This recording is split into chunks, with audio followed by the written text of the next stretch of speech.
राहुल गांधी का सदन में, जो संसद भवन में जो विवाद अभी थमा ही नहीं था, मोदी को लेकर के और भारतीय जनता पार्टी बनाम राहुल गांधी इंडिया गठबंधन का विवाद और जो घमासान चल रहा, महासंग्राम चल रहा सदन में, वो भी थमा नहीं है।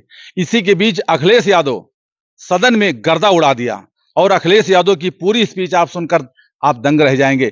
अखिलेश यादव ने अयोध्या को लेकर के बहुत बड़ी बात कह दी है और भरे सदन में जिसको विपक्ष कहता था कि ये राम विरोधी हैं, वही अखिलेश यादव जो गठबंधन से और सदन में पहुंचे हुए हैं, वही अखिलेश यादव ने आज ये साबित कर दिया है कि हम भी राम भक्त हैं, राम विरोधी नहीं हैं और राम के अनुयायी और राम भक्त हैं।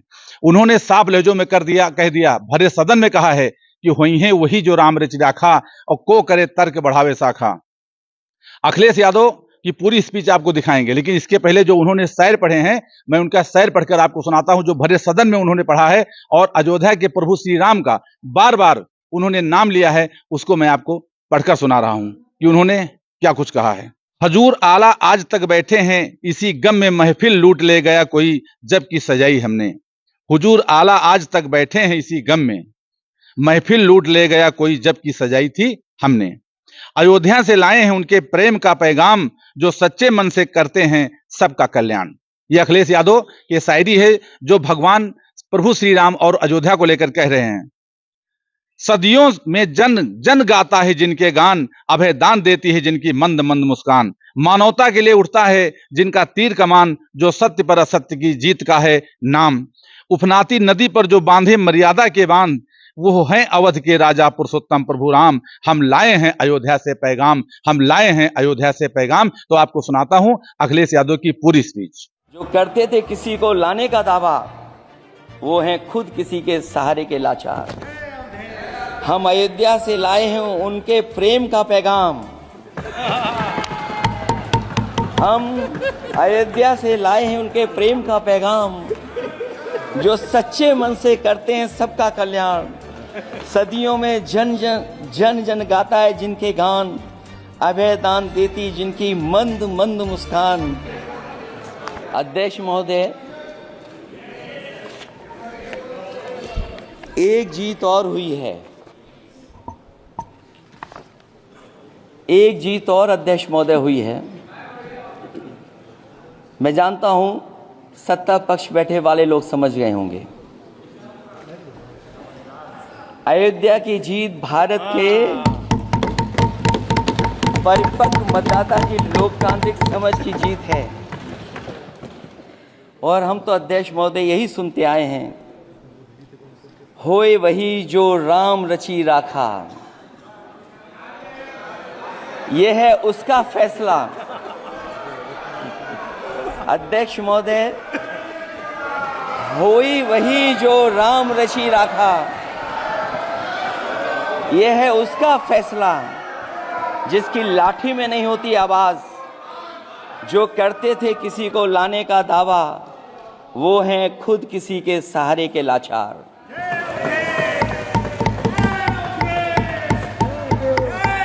अध्यक्ष महोदय, मैं फिर कह देना चाहता हूं, होए वही जो राम रचि राखा, यह है उसका फैसला जिसकी लाठी में नहीं होती आवाज। जो करते थे किसी को लाने का दावा, वो हैं खुद किसी के सहारे के लाचार। हम अयोध्या से लाए हैं उनके प्रेम का पैगाम, हम अयोध्या से लाए हैं उनके प्रेम का पैगाम, जो सच्चे मन से करते हैं सबका कल्याण। सदियों में जन जन गाता है जिनके गान, अभय दान देती जिनकी मंद मंद मुस्कान। मानवता के लिए उठता जिनका तीर कमान। अध्यक्ष महोदय, जो असत्य पर सत्य की जीत का है नाम, उफनती नदी पर जो बांधे मर्यादा के बांध, वो है अवध के राजा पुरुषोत्तम प्रभु राम। हम अयोध्या से लाए हैं उनके प्रेम का पैगाम।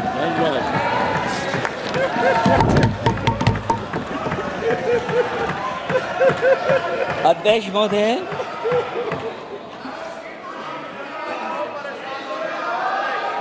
अध्यक्ष महोदय, कुछ बातें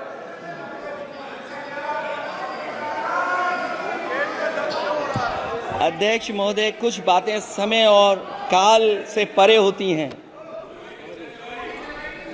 इसलिए आज यहां उत्तर प्रदेश के सदन में पढ़ा गया एक शेर याद आ गया, जो तब सही था अब और सही साबित हो रहा है। इजाजत हो अध्यक्ष जी तो मैं अर्ज करूं। हजूरे आला आज तक खामोश बैठे हैं इसी गम में। हजूरे आला आज तक खामोश बैठे हैं इसी गम में।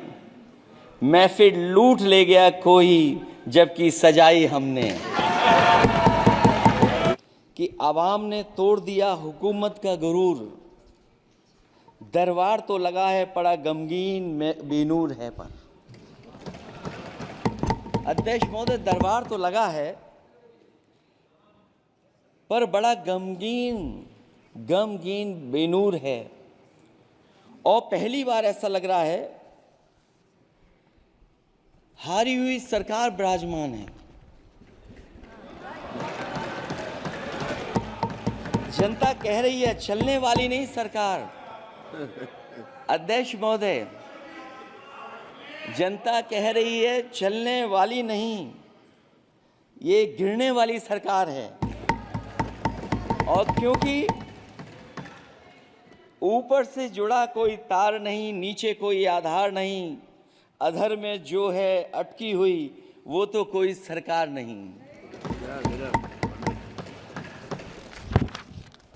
दरअसल पूरा इंडिया समझ गया है कि इंडिया ही प्रो इंडिया है।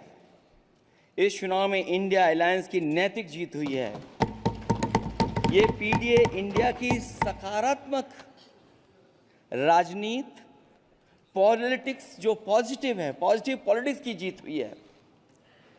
ये इंडिया पीडीए की सोशल जस्टिस मुहिम की विक्ट्री है।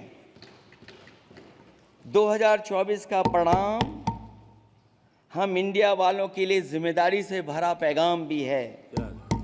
और अगर हम यूं कहें अध्यक्ष महोदय कि 15 अगस्त 1947 अगर उपनिवेशिक राजनीति से आज़ादी का दिन था तो 4 जून 2024 देश के लिए सांप्रदायिक राजनीति से आज़ादी का दिन रहा। ये सांप्रदायिक राजनीति के अंत और सामुदायिक राजनीति की शुरुआत है। जहां सांप्रदायिक राजनीति का अंत हुआ है वहीं सामुदायिक राजनीति की शुरुआत हुई है। सबसे अच्छी बात हुई ये है कि इस चुनाव में सांप्रदायिक राजनीति की हमेशा के लिए हार हो गई। अध्यक्ष महोदय, कहने को सरकार ये कहती है कि ये 5th लार्जेस्ट इकोनॉमी बन गई है और जीडीपी के मामले में 5th वर्ल्ड की इकोनॉमी बन गई है। लेकिन अध्यक्ष मोदी, ये सरकार क्यों छिपाती है कि अगर ये हमारी सबसे लार्जेस्ट इकोनॉमी, अगर हम 5वें नंबर पर हैं, तो हमारे देश की पर कैपिटा इनकम, प्रति व्यक्ति आय हमारे किस स्थान पर पहुंची है। और हम लोगों ने तो अध्यक्ष महोदय देखा है कि अगर दिल्ली की सरकार ने कहा होगा कि $5 ट्रिलियन की इकोनॉमी बनेगी, तो जहां से प्रधानमंत्री जी चुन करके आते हैं वहाँ का प्रदेश के सरकार भी कह रही कि हम $1 ट्रिलियन इकोनॉमी बना लेंगे। देश की इकोनॉमी कहाँ पहुँच गई, पर कैपिटा इनकम क्या है। लेकिन अगर उत्तर प्रदेश की इकोनॉमी को अगर $1 ट्रिलियन की इकोनॉमी बनना है तो कम से कम 35% की ग्रोथ चाहिए। मुझे नहीं लगता है कि 35% की ग्रोथ उत्तर प्रदेश पा पाएगा। हम हंगर इंडेक्स में कहाँ खड़े हैं, नीचे से कहाँ हैं। जो 5th लार्जेस्ट इकोनॉमी की बात कर रहे हैं वो इनइक्वालिटी के पैरामीटर पे कहाँ खड़े हैं, वो हैप्पीनेस इंडेक्स में कहाँ खड़े हैं। और जो लोग चुनाव को अपने तरीके से मोड़ते हैं, मैं उन्हें कहना चाहता हूं कि अध्यक्ष महोदय, इस चुनाव के परिणाम ने तोड़ने वाली राजनीति को तोड़ दिया है और जोड़ने वाली राजनीति की जीत हुई है। इस चुनाव में धन छल बल की नकारात्मक राजनीति की शिकस्त हुई है। ये चुनाव जो देश का हुआ, ये सकारात्मक राजनीति का नया दौर शुरू हुआ है। इस बार प्रो कॉन्स्टिट्यूशन वालों की जीत हुई है। हम मानते हैं संविधान ही संजीवनी है, उसी की जीत हुई है। ये संविधान मंथन में संविधान रक्षकों की जीत हुई है। अब ऊपर से नीचे की राजनीति का अंत हो गया है। अब नीचे से जो समाज की जो आवाज़ उठेगी वही राजनीति का आधार बनेगी।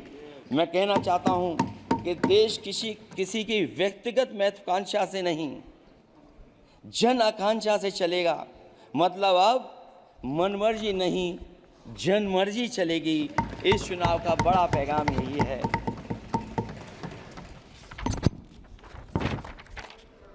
अध्यक्ष महोदय,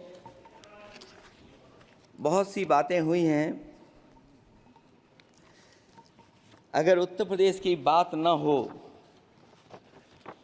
क्योंकि अध्यक्ष महोदय सबसे बड़ा प्रदेश जहाँ है, उसने हर बार दूसरे दल को समर्थन देकर के सरकार बनाई।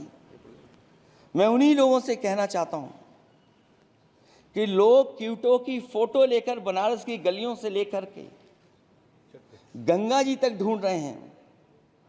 उनको लगता है जिस दिन माँ गंगा साफ हो जाएंगी, शायद उस दिन कहीं क्यूटो उसकी गोद में कहीं मिल जाएगा। बनारसी लोग चाहते हैं कि कोई गंगा जी के भी तल में उतरकर उसका दर्द भी जाने। उत्तर प्रदेश की जनता का बस यही आग्रह है कि जिस गंगा जल को हाथ में लेकर सच कहने की कसम खाई जाती है, कम से कम उस गंगा जल से तो झूठ ना बोला जाए।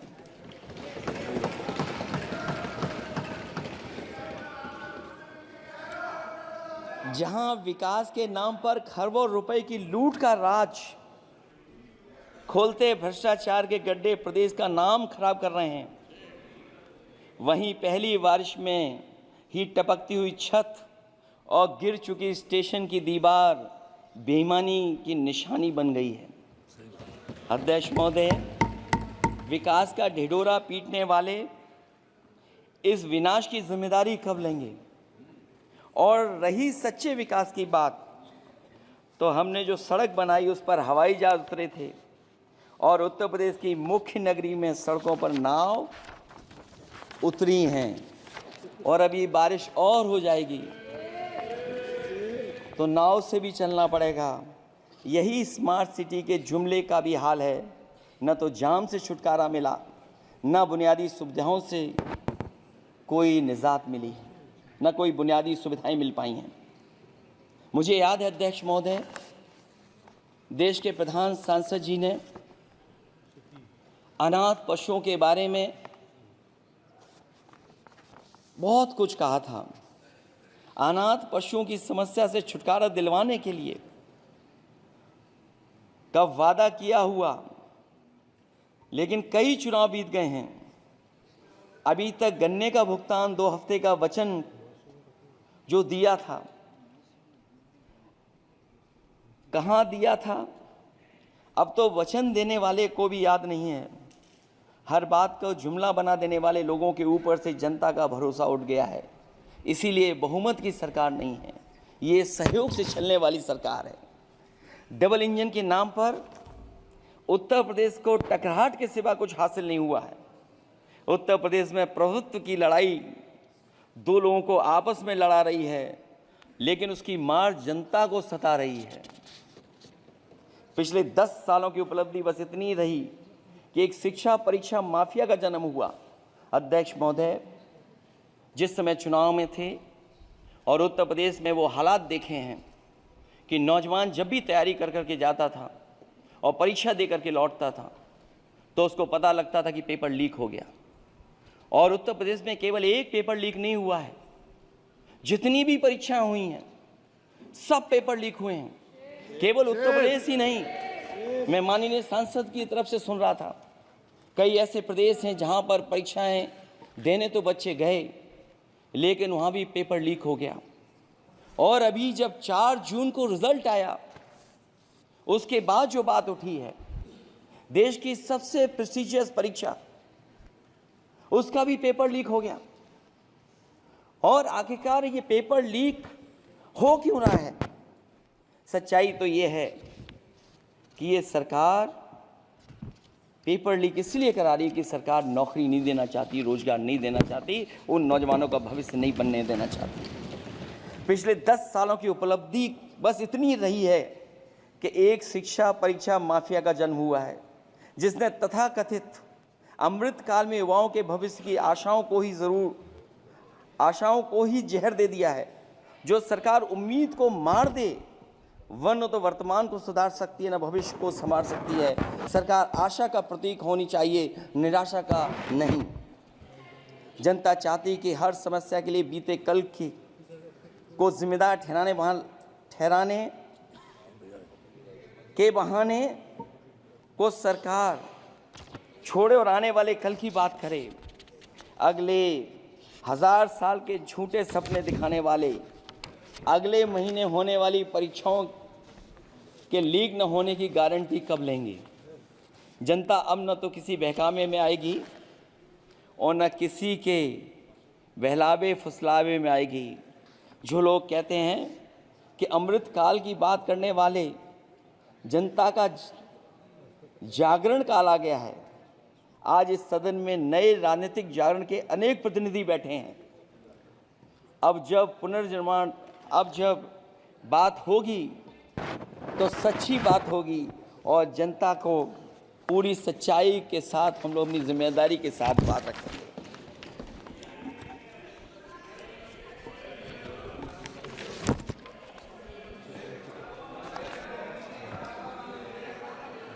अध्यक्ष महोदय,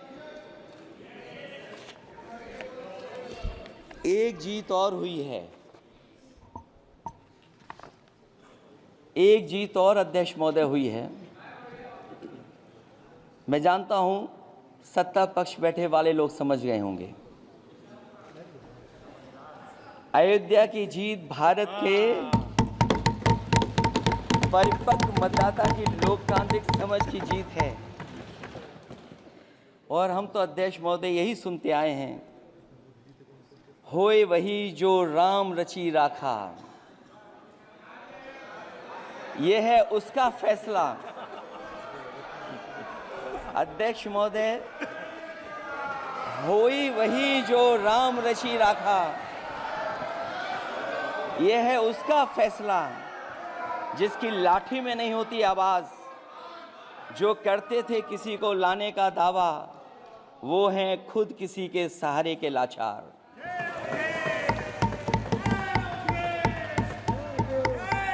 अध्यक्ष महोदय,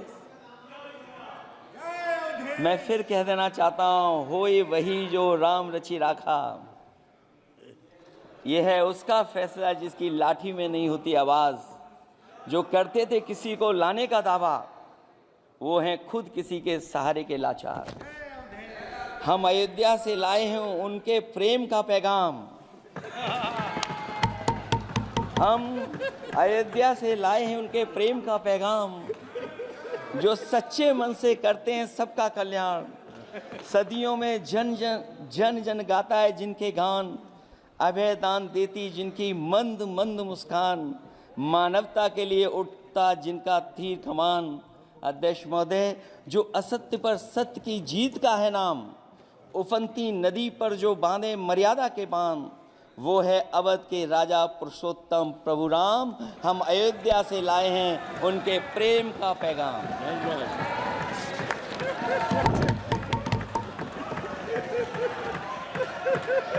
अध्यक्ष महोदय,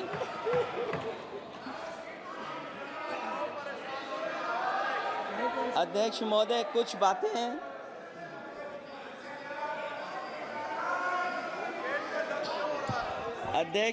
कुछ बातें समय और काल से परे होती हैं।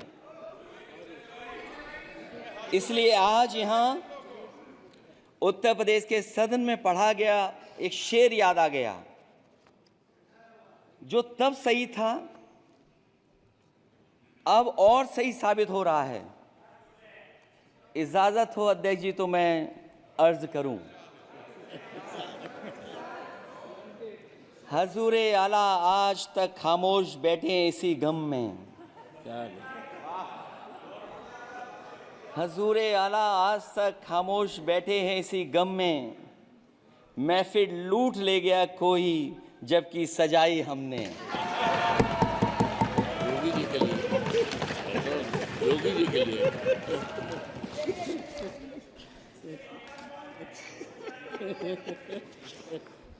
अध्यक्ष महोदय,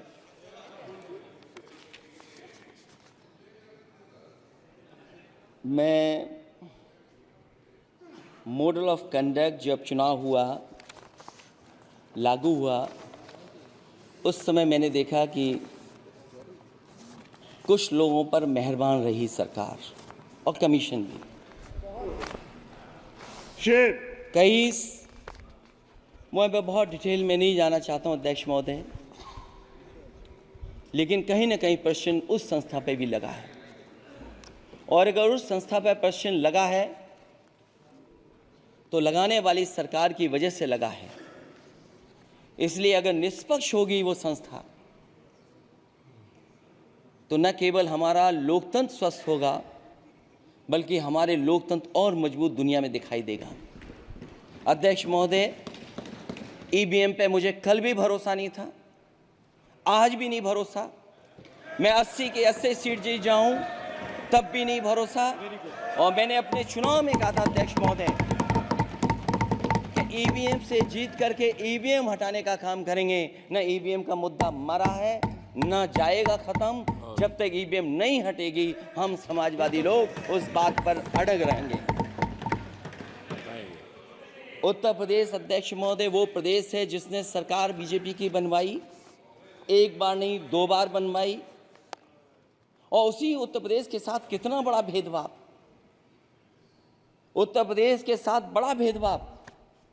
मुझे याद है वो दिन जब प्रधानमंत्री जी एयरफोर्स के सबसे भारी वाहन हवाई जहाज से उतरे थे सड़क पर। वो अलग बात है कि उस प्रदेश के मुख्यमंत्री उनके साथ नहीं बैठ पाए थे, लेकिन वो एक्सप्रेसवे जो बना था और आज भी जो उत्तर प्रदेश में बन रहे हैं वो उत्तर प्रदेश के बजट से बन रहे हैं। लेकिन दिल्ली की तरफ से कोई एक्सप्रेसवे अभी नहीं दिया गया है। न केवल इंफ्रास्ट्रक्चर में भेदभाव हुआ है बल्कि हमें याद है कि प्रधानमंत्री जी ने बड़े पैमाने पे गांव गोद लिए थे। और सोचिए, अगर देश के प्रधान सांसद अगर किसी गांव को गोद ले लें और उस गांव की तस्वीर न बदले तो शायद मैं नहीं समझता हूं कि किसी गांव की तस्वीर 10 साल में बदली होगी। मुझे वो गांव जिसको उन्होंने गोद लिया, जो प्रधानमंत्री जी की आदर्श योजना थी उसके तहत जो गोद लिया गया था गांव, वो 5 वर्ष पहले खूब शोर हुआ था कि बनारस शहर की तरह डोमरी में चमचमाने लगेगा एक गांव। हकीकत में कुछ नहीं हुआ। उसकी दुर्दशा वैसी की वैसी है, जैसे था गांव वैसे ही का वैसा है। टूटी सड़कें, कच्ची पगडंडियां, उखड़े और टूटे हुए ईंट के खंजे, बदहाल हैंडपंप, पावरलूम और पंखे के जाली के कारखाने को आखिर कब तक रफ्तार मिलेगी जो उस गांव में काम होता था, लोग करते थे। खाली पड़े रसोई गैस के सिलेंडर, अंधाधुंध बिजली कटौती के बीच इस गांव के लोगों को हर सुबह मजदूरी की कभी ना खत्म होने वाली तलाश आखिर कब पूरी होगी। तो सोचिए, एक गांव की तस्वीर ये है। जो गांव कभी गोद लिया गया था उस गांव की भी तस्वीर नहीं सुधर पाई है। जो भाजपा के स्मार्ट सिटी के झूठे सपने में गांव के लिए कोई जगह नहीं है। अपने गांव गोद लेने की जो बात कही थी, क्या वो भी जुमला था अध्यक्ष जी? पता नहीं जिस गांव को गोद लिया था उसका नाम भी किसी को याद है कि नहीं। मैं नाम पूछ करके किसी को शर्मिंदा नहीं करूंगा, क्योंकि अगर नाम याद है तो ये तो और भी बुरी बात है कि अपने नाम याद रखने के बावजूद भी कुछ नहीं किया। जिसे गोद लिया जाता है उसे अनाथ बनाकर छोड़ देना अच्छी बात नहीं है। सेम। और अगर तस्वीर अध्यक्ष महोदय बदली हो 10 साल में उन तमाम गोद लिए हुए गांवों की, तो मैं सत्ता पक्ष के लोगों से कहूँगा ज़रूर इस सदन में बात रखें, ज़रूर बताएं आप। जो बात कभी अध्यक्ष महोदय कास्ट सेंसस की उठी थी,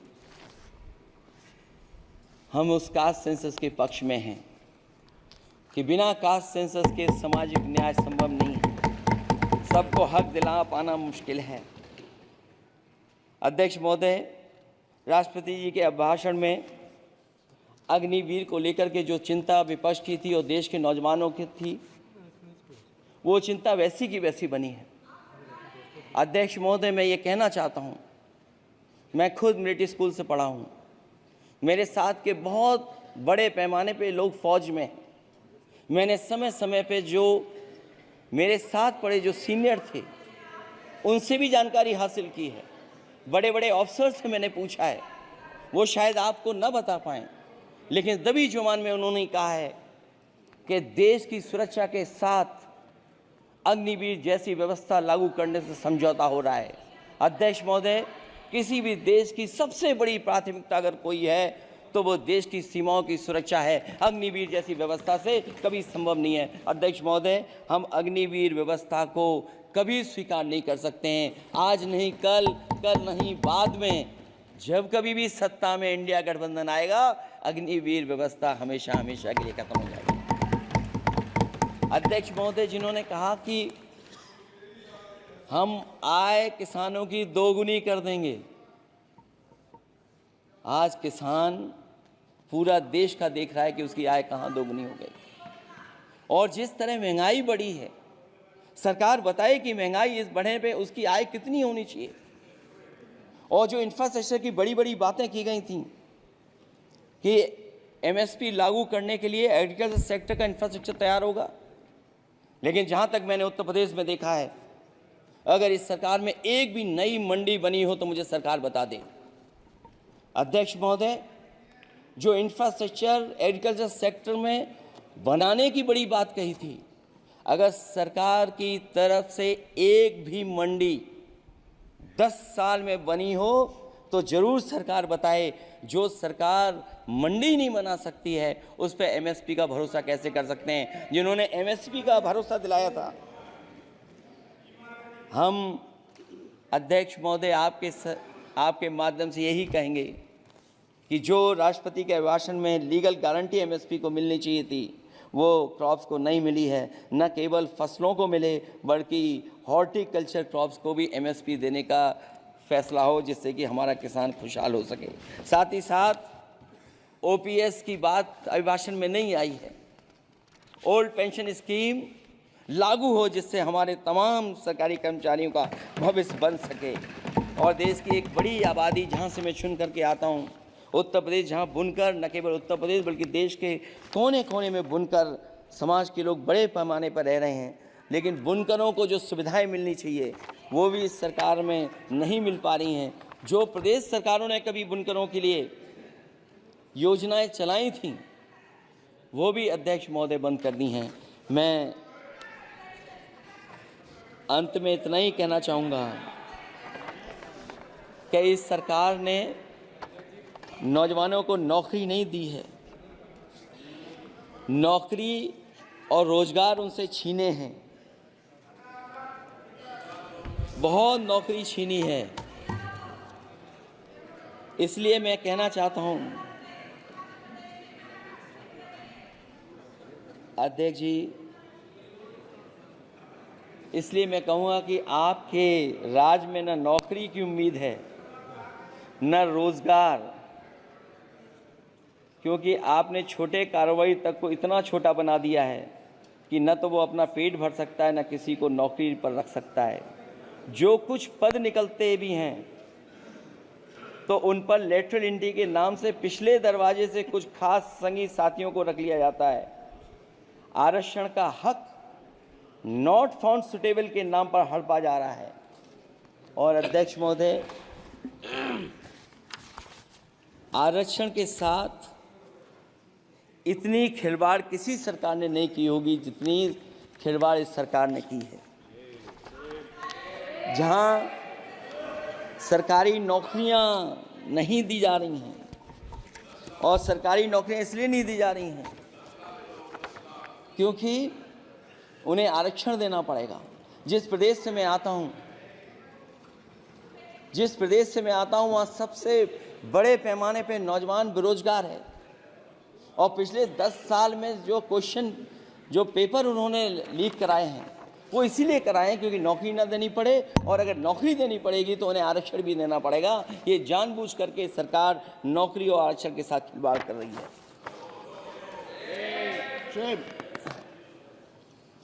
मैं अध्यक्ष महोदय अंत में इतना ही कहना चाहता हूं, आशा है ये सरकार तब तक चलेगी तब तक उसके केंद्र में इस देश का हर एक गरीब, शोषित, वंचित, पीड़ित, पिछड़ा, दलित, अल्पसंख्यक, आदिवासी, महिला, युवा, छोटा कारोबारी, ईमानदार, नौकरी पेशा, आम आदमी और कर्मचारी अधिकारी, मजदूर और किसान होगा, ना कि धनवान होगा। और शासन के आधार पर संविधान होगा। वह जुमलों की जगह सच में महंगाई, बेरोजगारी, भ्रष्टाचार, गरीबी, भुखमरी, सांप्रदायिक हिंसा, दलित व महिला उत्पीड़न, सामाजिक अन्याय जैसे मूलभूत मुद्दों का समाधान होगा। और भोजन, बिजली, पानी, दवाई, पढ़ाई जैसी बुनियादी ज़रूरतों के लिए कागजी योजनाओं की जगह सच में इंतज़ाम होगा।